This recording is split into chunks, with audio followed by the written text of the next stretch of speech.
লফটের একাংশের কিছু আপডেট। এটা হচ্ছে আমার বিআরপিএল ক্লাব থেকে ফার্স্ট হওয়া মাদিটা। দোয়া করুন সবাই, রেস্টে আছে দীর্ঘদিন।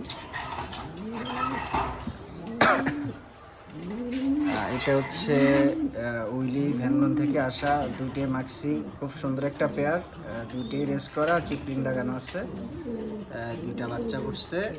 সবাই দোয়া করবেন দুইটাই বেবি ফুটছে যাতে সুস্থ ও সহি সালামতে থাকে। এই হচ্ছে রানিং পেয়ারটা।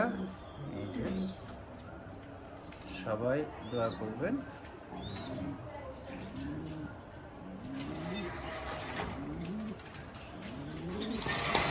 এটা হচ্ছে আমার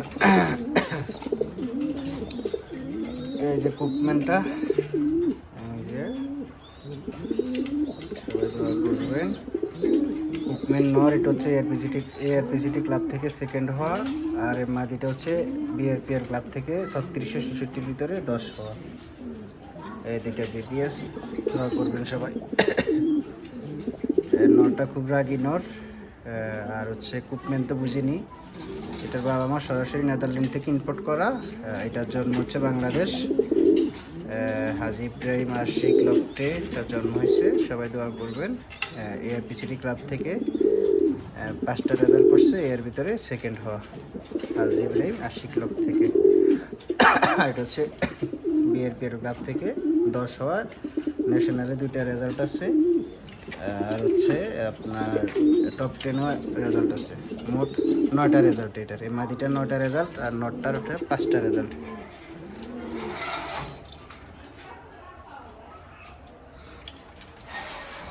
এই হচ্ছে দোবাজ একটা নর আর একটা মাদি, দুইটাই দোবাজ। এই যে 100% দোবাজ, দুইটাই বিআরপিএল ক্লাব থেকে রেস করা, দুইটা বেবি ফুটছে। দোয়া করবেন সবাই বেবিগুলোর জন্য যাতে সহি সালামতে সুস্থভাবে থাকে।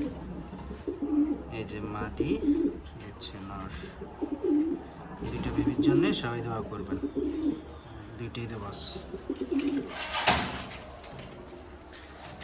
এটা হচ্ছে আমার বেস্ট কিটের পেয়ারটা, বিএফসি ক্লাব থেকে রেস করা, দুইটার সাইডে বেস্ট কিটেল 100%। এটা হচ্ছে নতুন জোড়া দিলাম আবার, আশা করি ডিম দিয়ে দিবে, 3-4 দিনের ভিতরে ডিম দিয়ে দিবে। সবাই দোয়া করবেন। আমার স্পেশাল একটা পেয়ার, এদের বেবি আমাকে অনেক কিছুই দেখাইছে। এদের বেবি দিয়ে আমি 2,94 কিলো পর্যন্ত খেলছি। আপনার হচ্ছে চাঁদপুর 4 হাউস থেকে। সবগুলা বেবি দুর্দান্ত, খুব অল্প বয়সে এদের